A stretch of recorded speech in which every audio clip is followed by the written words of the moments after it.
So here's a few pairs of my smart glasses. Now, I've been collecting smart glasses since 2022 when I got my first pair of smart glasses that had a built-in screen in the lens, so I could record content on the smart glasses camera and view the playback on the actual lens. Now, at that time in 2022, there was not a pair of smart glasses out there that allowed you to do that. So I backed a pair on a campaign on a crowdfund site and got one of the very first pairs of smart glasses that could do that.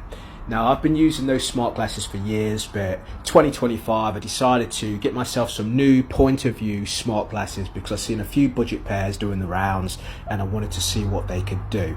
So I grabbed a few pairs. I grabbed about 6 different pairs, and you can see some of those on in front of you right now, and I tested them out. So because I was so happy with the content that they could create, I decided to basically retire my ones with a screen and a lens and start shooting my point of view content with the new budget smart glasses. Quite simply because I was able to sync the video footage from the smart glasses to my mobile phone, so I didn't have to plug in a cable like I did with glasses.